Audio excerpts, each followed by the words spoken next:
Selamat datang di Kamar Bincang dalam segmen Ulas Film. Kali ini kita akan membahas film berdasarkan kisah nyata yang berjudul The Danish Girl.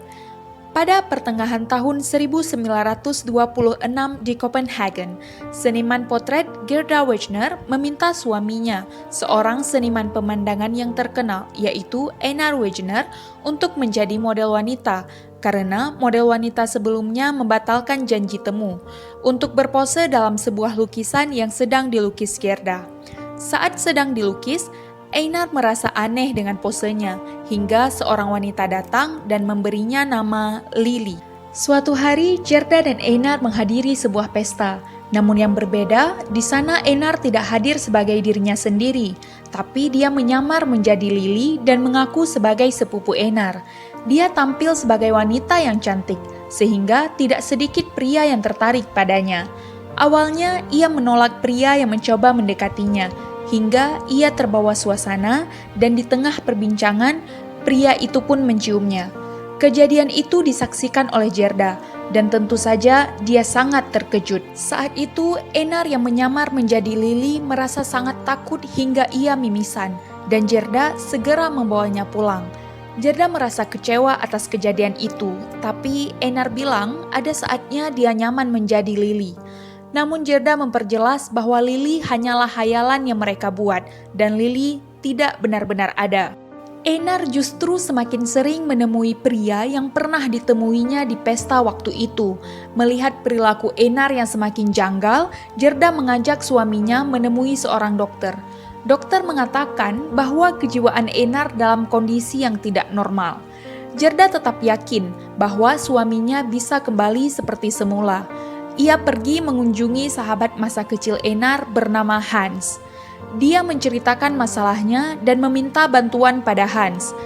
Ia mengabari Einar untuk datang makan malam bersama Hans. Namun sayangnya, Einar tidak menghadiri acara makan malam itu. Gerda pun mengajak Hans ke rumahnya untuk bertemu Einar. Namun, betapa terkejutnya dia mendapati suaminya justru menjadi Lily. Akhirnya, Gerda meminta Hans untuk pulang meninggalkan mereka. Sejak saat itu, Einar menjalani hari-harinya dengan terus mempertanyakan identitas dirinya sendiri.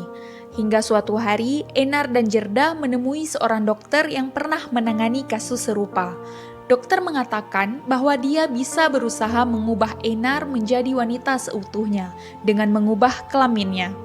Operasi pertama menghilangkan bagian kelamin pria dan operasi kedua membentuk sebuah vagina. Namun dengan resiko kegagalan yang sangat besar. Itu tentu sangat berbahaya, tapi itulah yang diinginkan Einar. Akhirnya Einar memutuskan untuk menjalankan operasi. Hari itu dia diantar oleh istrinya, Gerda, dan sahabatnya Hans ke stasiun kereta api menuju Jerman.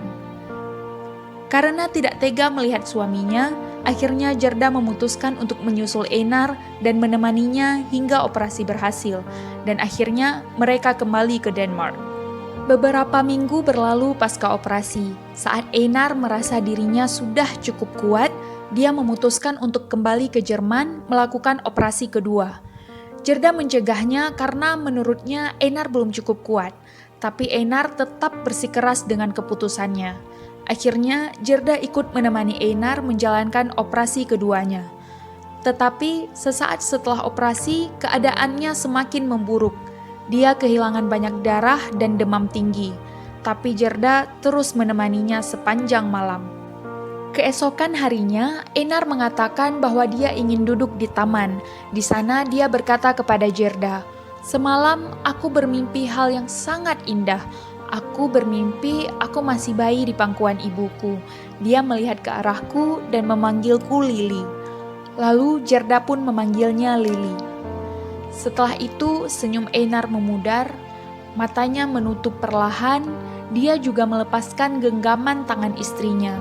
Saat itulah Einar Wegner menghembuskan nafas terakhirnya sebagai Lily Elbe. Lily Elbe's Diaries menjadi buku pertama pelopor transgender yang diterbitkan pada tahun 1933. Pasca kematian suaminya, Gerda Wegner terus melukis Portrait of Lily hingga akhir hayatnya.